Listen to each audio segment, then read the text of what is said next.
Abatuuze b'ebaka mu Gombola y'Emmende bagenze mu bungi mu lukiiko mu balumiriza osi w'ekitundu Zibroni Kabasala okwenyigira mu kubatulugunya ng'akozesebwa babbulooka b'ettaka nga bwe twakulaga mu gataliiko nfuufu ku Lwokubiri. Tebanteeka n'empingu ku nnanka ku mikono. Kati bagamba oda fuluma baba bategeeza poliisi y'ebaka.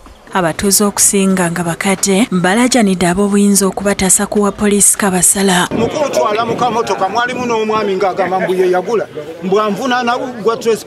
Naye ng'obubbi bw'ettaka butuli bubi bannanga ababbi b'ettaka batutwala. Poliisi y'ebaka nzije nakasooka okulaba nga baggalawo ssaawa 4.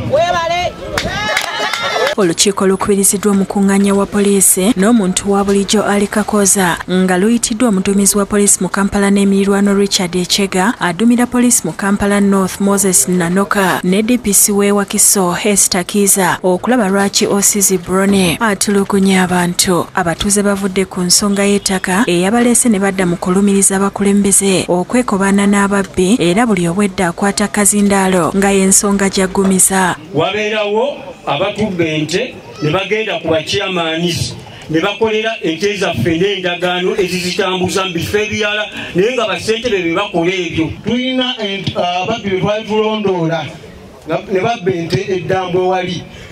Bulu n'akubira Katale essimu ku poliisi nti akamotoka kaako kakola ki?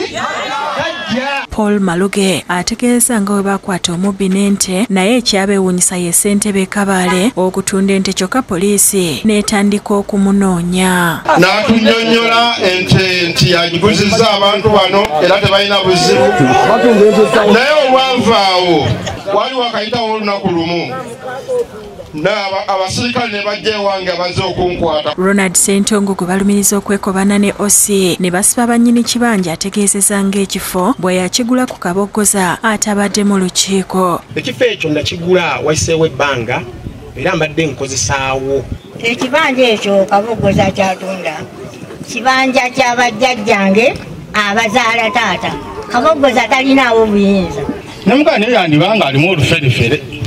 Lwakyazimbye muki mukubo. Ye OC Kabasala mu kwewozaako ategeezezza nga bwe batambudde n'abantu bano obulungi naye yeewuunyiza aho okumukonjera nti mubbi wa ttaka. Kuba he was not aware kuba siri pyara owa poliisi nti nandibadde njogera muki ku press. Kyambuseeko nga ndaba kifaananyi kyange kyekiri kuki OC Kabasala ayogedde ne ku bbaluwa eyamuwebwa okuva mu State House ku ndooliito zino. Nafuna ebbaluwa okuva mu State House nga eyita mwami Kabogoza okugenda okubeerawo mu lukiiko Emmengo sayidi z'Emmenge. Olukiiko olwo nalimenti nange okubeerako naye nga tulina mitingi sayidi z'Ewakiso eyo so saasobola genda mu lukiiko. Abatuuze batabukidde bassentebe ababaddewo okuli Ssaalongo Matiya Mulumba ne Samuel Nakabaale ng'ono gwe balumiriza okubba ente zaabwe kyokka naye yeewozezzaako. Ente ndi musajja musuubuzi wa nte nali mba kutikkula nte. Ate abamalaga obufuzi muki? DPC Kiza yeewuunyiza abantu abagula ebibanja balirwana ne batassaako mikono. Leka banayiba bakusayiningireko nti wonna bw'otandika eby'amateeka okulemera amateeka basobola okubaawo ng'abajulizi. RPC Nanoka atandise na kwetonda obutajja mu kitundu kino okusomesa abantu naye n'abasuubiza okuteekawo enkiiko. Twakola ensobi obutajja nga tewali buzibu okwogera nammwe era nsaba ekisonyiwo twakirizaganya omwaka oguyise nti buli ward buli division buli parish erina okubeeramu n'omusomo. Echega ategeezezza nga abapoliisi bwe baleetebwa okukuuma abantu era nti amawulire agalabiddwako kwe kusalawo okujja okulaba ebigenda mu maaso. So, we don't want police officers to beat people. No. To take people's land.